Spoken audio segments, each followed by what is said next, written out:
दोस्तों, वीडियो शुरू करने से पहले आप मेरे चैनल पर नए हैं तो वीडियो को लाइक शेयर और चैनल को सब्सक्राइब जरूर करें। और आप बुद्ध को मानते हैं तो कमेंट बॉक्स में नमो बुद्धाय जरूर लिखें। तो चलिए शुरू करते हैं आज के इस वीडियो को। किसी गांव में एक बहुत ही ज्ञानी पंडित रहता था। एक दिन वह अपने बचपन के दोस्त से मिलने के लिए दूसरे गांव में जा रहा था। उसका वह दोस्त बचपन से ही गूंगा और एक पैर से अपाहिज था। उस पंडित के गांव से उसके दोस्त का घर काफी दूर था। वहां जाने के लिए बीच बीच में कई सारे छोटे छोटे गांव पड़ते थे। पंडित रास्ते में अपनी धुन में चला जा रहा था। चलते चलते उसकी मुलाकात एक व्यक्ति से होती है। वह भी पंडित के साथ चलने लगता है।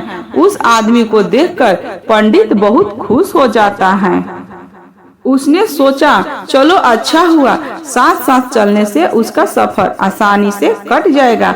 बात की शुरुआत करने के लिए उस पंडित ने उस व्यक्ति से उसका नाम पूछा तो उसने अपना नाम धर्मराज बताया।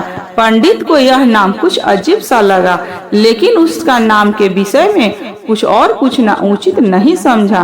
दोनों धीरे धीरे साथ में चले रहे थे। तभी रास्ते में एक गांव आता है।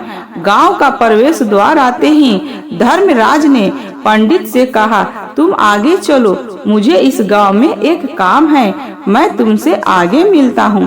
पंडित ने कहा ठीक है। वह आगे रास्ते में चल देता है। कुछ देर बाद उस गांव में खबर फैली कि एक व्यक्ति को सांड ने अपनी सींग में फंसाकर मार दिया है।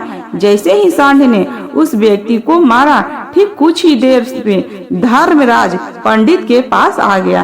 फिर दोनों चलना शुरू कर देते हैं और आगे चलते चलते एक दूसरे गांव के द्वार पर पहुंच जाते हैं। उस गांव के बाहर एक बड़ा और विशाल मंदिर बना हुआ था। वहां पर आराम करने की सुविधा काफी बढ़िया लग रही थी। पंडित के दोस्त का घर अभी वहां से बहुत दूर था और रात भी होने वाली थी।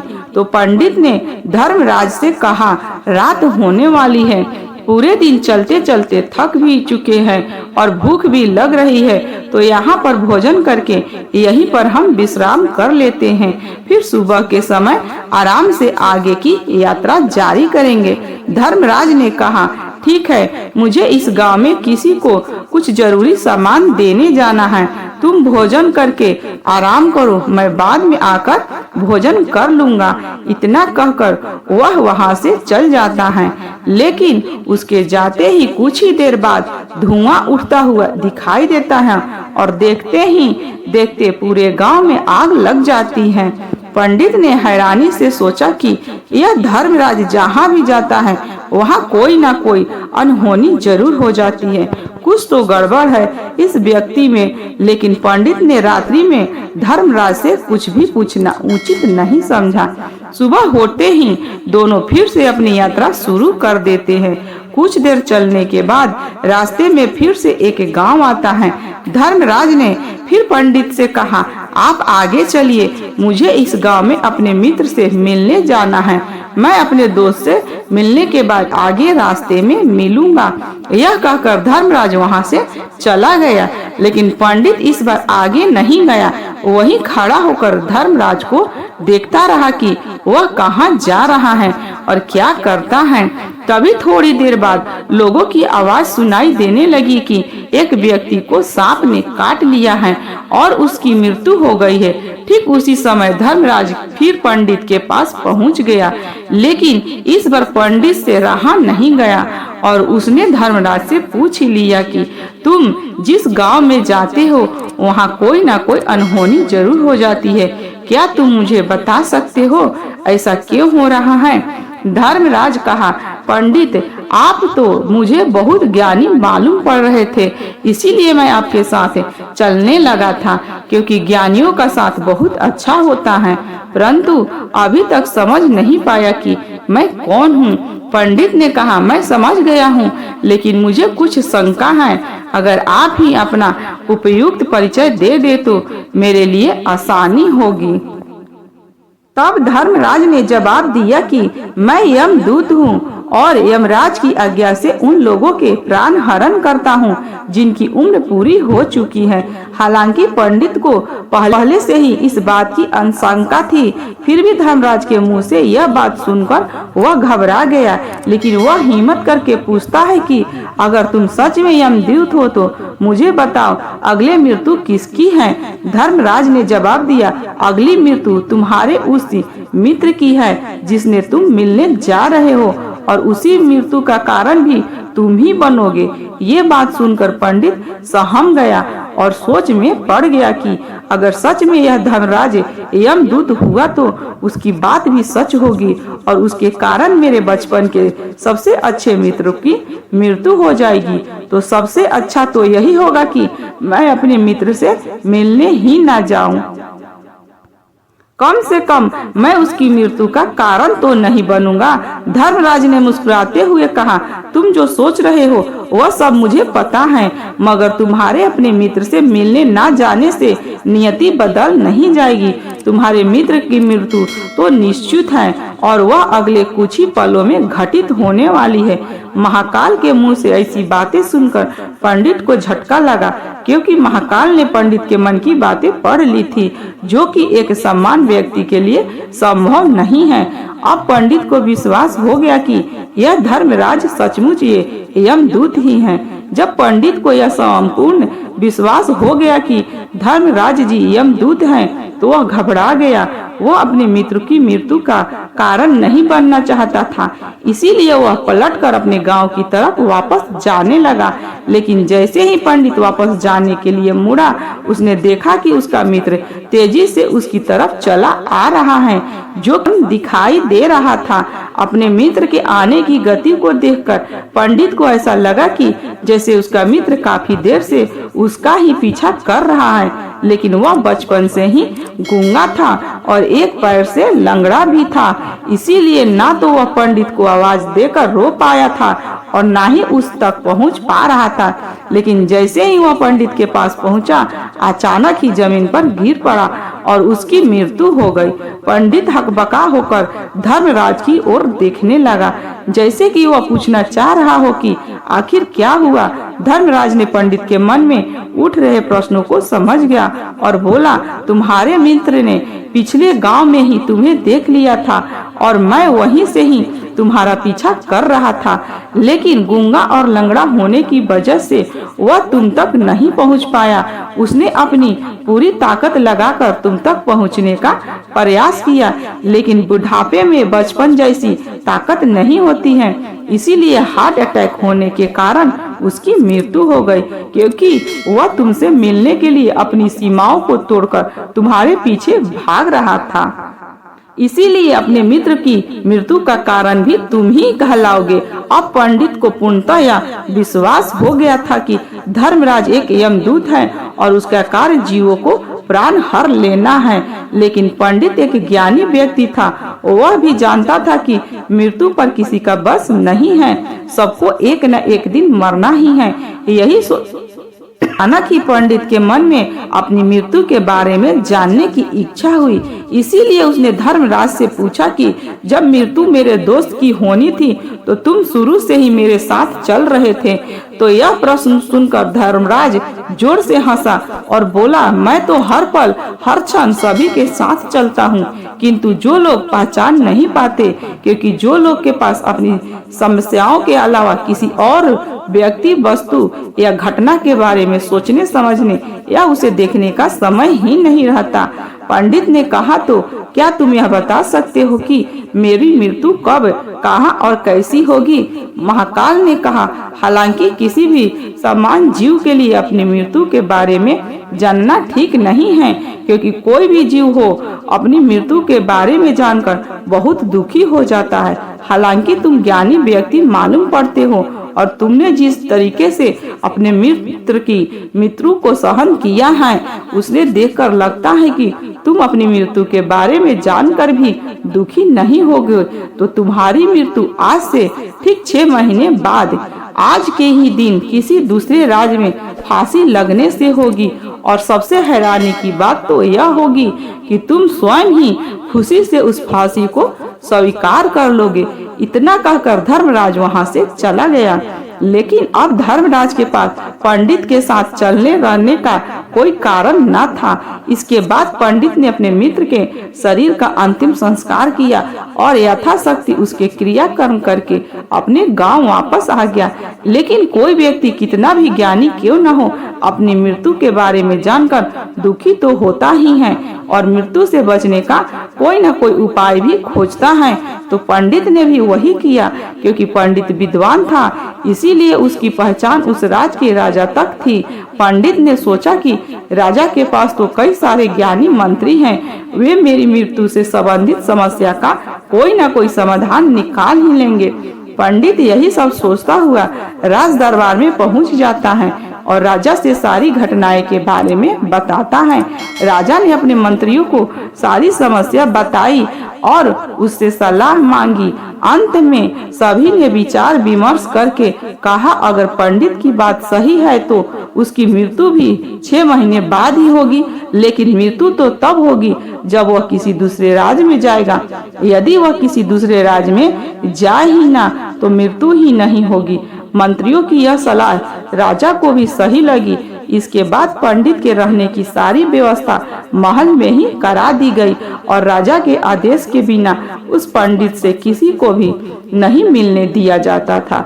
लेकिन पंडित कहीं भी आ जा सकता था ताकि पंडित को ये न लगे कि वे राजा की कैद में हैं। परंतु पंडित डर के मारे स्वयं ही कहीं आता जाता नहीं था।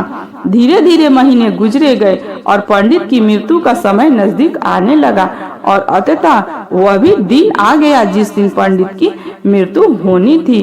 तो जिस दिन पंडित की मृत्यु होनी थी उसकी एक रात पहले पंडित डर के मारे जल्दी ही सो गया ताकि जल्दी से वह रात बीत जाए और अगला दिन आ जाए ताकि मृत्यु टल सके। लेकिन पंडित को नींद में चलने की बीमारी थी और अपनी इस बीमारी के बारे में वह स्वयं ही नहीं जानता था। तो फिर राजा, मंत्री या किसी वैद्य को इसके बारे में बताने का कोई प्रश्न ही नहीं उठता। पंडित अपनी मृत्यु को लेकर बहुत चिंतित था। वह पिछले कई दिनों से ठीक से सो भी नहीं पा रहा था और नींद में चलने की बीमारी भी तभी होती है जब व्यक्ति ठीक से सो नहीं पा रहा हो। तो उस रात भी पंडित को नींद में चलने का दौरा पड़ा। वह उठा और महल से निकलकर अस्तपल में गया, क्योंकि पंडित राजा का खास मेहमान था। इसीलिए किसी भी पहरेदार ने उसे नहीं रोका और ना ही किसी तरह की कोई पूछताछ की। अस्तबल में पहुंचकर वह सबसे तेज चलने वाले घोड़े की पीठ पर सवार होकर नींद में ही अपने राज की सीमा से बाहर दूसरे पड़ोसी राज्य में चला गया। इतना ही नहीं, वह दूसरे राज्य के राजा के महल में पहुंच गया। उस महल के पहरेदारों ने भी उसे नहीं रोका और ना ही कोई पूछताछ की। सभी लोग यात्री का अंतिम पहर होने के कारण गहरी नींद में थे। वो पंडित सीधे राजा के शयन कक्ष में पहुंच जाता और रानी सो रही थी। वह पंडित वहीं जाकर सो गया। सुबह हुई तो राजा ने पंडित को रानी के बगल में सोया हुआ देखा तो वह बहुत क्रोधित हो गया। राजा ने पंडित को कैद करने का आदेश दे दिया। पंडित गिरफ्तार हो गया, लेकिन पंडित तो भौचक्का था। उसे तो कुछ समझ नहीं आ रहा था कि आखिर वह दूसरे राज्य में और राजा के शयन कक्ष में कैसे पहुंचा। लेकिन वहां उसकी यह सब सुनने वाला कोई नहीं था। राजा ने पंडित को दरबार में पेश करने का आदेश दिया। कुछ देर बाद उस पंडित को दरबार में लाया गया। पंडित को देखते ही राजा इतना आग बबूला हो गया कि उसे फांसी पर चढ़ा देने का हुक्म सुना दिया। फांसी की सजा सुनकर पंडित कांप गया, लेकिन फिर भी थोड़ी सी हिम्मत जुटाकर राजा से बोला, महाराज, मैं नहीं जानता कि मैं राजमहल तक कैसे कैसे पहुंचा? मैं यह भी नहीं जानता कि आपके सैन्य कक्ष तक मैं कैसे आया और आपके महल के किसी पहरेदार या सैनिक ने मुझे रोका क्यों नहीं। लेकिन मैं इतना जरूर जानता हूँ कि आज मेरी मृत्यु होनी थी और वह होनी होकर ही रहेगी। राजा को यह बात थोड़ी अजीब लगी। उसने पंडित से पूछा, तुम्हें कैसे पता कि आज तुम्हारी मृत्यु होनी है? राजा के इस प्रश्न के जवाब में पंडित ने पिछले 6 महीने का सारा वाक्य राजा को सुना दिया और बोला, महाराज, मेरा क्या किसी भी सम्मान व्यक्ति में इतना साहस नहीं कि वह राजा के सैन्य कक्ष में राजा की उपस्थिति में रानी के साथ सो जाए। राजा को पंडित की बात में थोड़ा तर्क दिखाई पड़ा, परंतु उसने सोचा कि यह मृत्यु से बचने के लिए धर्मराज और उसके द्वारा अपनी मृत्यु की भविष्यवाणी की कहानी बना रहा है। इसीलिए राजा ने पंडित से कहा, यदि तुम्हारी बात सत्य है और आज ये तुम्हारी मृत्यु का दिन है, जैसा कि यमदूत धर्मराज ने तुमसे कहा था, तो आज तुम्हारी मृत्यु का कारण मैं नहीं बनूंगा। लेकिन यदि तुम्हारी बात झूठी निकली तो निश्चित ही आज तुम्हारी मृत्यु का दिन होगा, क्योंकि जिस राज से पंडित आया था उस राजा का राज इस राजा का मित्र था। इसीलिए इस राजा ने तुरंत अपने कुछ सैनिकों को पड़ोसी राजा के पास भेजकर पंडित की बात की सत्यता का प्रमाण मांगा। भेजे गए सैनिक शाम तक लौटे और उन्होंने राजा को बताया कि महाराज, पंडित जो कुछ भी कह रहा है वह सब सत्य है। पड़ोसी राज के राजा ने पिछले 6 महीने से पंडित के रहने की सारी व्यवस्था अपने ही महल में करा रखी थी। पंडित राजा का खास मेहमान था। कल शाम राजा आखिरी बार पंडित से इसके कक्ष में मिले थे और उसके बाद यह इस राज में कैसे पहुंच गया, इसकी जानकारी किसी को भी नहीं है। इसीलिए उस राजा के राज के अनुसार पंडित को फांसी की सजा देना ठीक नहीं है। लेकिन राजा के सामने एक नई समस्या थी, क्योंकि उसने बिना पूरी बात जाने ही पंडित को फांसी की सजा सुना दी थी। इसीलिए अगर पंडित को फांसी नहीं दी जाती तो राजा के वचन का अपमान हो जाएगा। लेकिन अगर राजा की बात का मान रखा जाए तो बेवजह ही एक निर्दोष व्यक्ति की मौत हो जाएगी। राजा ने अपनी सभी मंत्रियों से इस बारे में सुझाव मांगा तो मंत्री ने राजा को सुझाव दिया कि महाराज, पंडित को एक कच्चे सूत के धागे में फांसी लगवा दी जाए। उससे उसके कथन का भी मान रह जाएगा और कच्चे सूत के धागे से पंडित को फांसी भी नहीं लगेगी और उसके प्राण भी बच जाएंगे। राजा को मंत्रियों का यह सुझाव पसंद आया और उसने ऐसा ही करने का आदेश दे दिया। पंडित ने के कंधा बनाया गया और नियम के अनुसार पंडित को फांसी पर चढ़ाए जाने लगा। सभी लोग बहुत खुश थे कि न तो पंडित मरेगा और न ही राजा का वचन खाली जाएगा। पंडित को भी पूर्ण विश्वास था, यह सूत के धागे से तो उसकी मृत्यु हो ही नहीं सकती। इसीलिए उसी पर चढ़ने के लिए तैयार हो गया, जैसे कि धर्मराज ने भविष्यवाणी की थी। तुम खुद ही अपनी फांसी को स्वीकार करोगे। लेकिन जैसे ही पंडित को फांसी दी गई, सूत का धागा तो टूट गया, लेकिन टूटने से पहले उसने अपना काम कर दिया था। पंडित के गले की एक नस सूत के धागे के झटके से कट चुकी थी और पंडित जमीन पर पड़ा तड़प रहा था। उसी पल उसके गले से खून की फुहार निकल रही थी और देखते ही देखते पंडित का शरीर पूरी तरह से शांत हो गया। सभी लोग आश्चर्यचकित थे और पंडित को मरता हुआ देख रहे थे। किसी को विश्वास नहीं हो रहा था कि कच्चे सूत के धागे से भी किसी इंसान की मृत्यु हो सकती है। लेकिन घटना तो घट चुकी थी। नियति ने अपना काम कर दिया था और धर्मराज की भविष्यवाणी सच हो चुकी थी। श्रीमद् भगवत गीता में भगवान श्री कृष्ण ने कहा है, जो होना होता है वह होकर ही रहता है। हम चाहे कितनी ही सावधानी बरते, कितना ही उपाय कर ले, लेकिन घटना और घटना की पूरी परिमाण पहले से ही तय होती है, जिस पर हम थोड़ा सा भी इधर उधर नहीं कर सकते। दोस्तों, शायद इसीलिए ईश्वर ने हमें भविष्य जानने की क्षमता नहीं दी है, ताकि हम अपने जीवन को ज्यादा बेहतर तरीके से जी सके। और यही बात उस पंडित पर भी लागू होती है। अगर पंडित ने महाकाल से अपनी मृत्यु के बारे में ना पूछा होता तो 6 महीने तक राज के महल में कैद रहकर डर डर कर जीने की बजाय ज्यादा बेहतर जीवन जी जीता। तो दोस्तों उम्मीद करती हूँ आपको इस कहानी से एक अच्छा सीख मिली होगी। यह कहानी आपको कैसी लगी हमें कमेंट बॉक्स में कमेंट करके जरूर बताएं और इस वीडियो को अपने दोस्तों के साथ जरूर शेयर करें ताकि उन्हें भी इस कहानी से कुछ नया सीखने को मिल सके। धन्यवाद दोस्तों।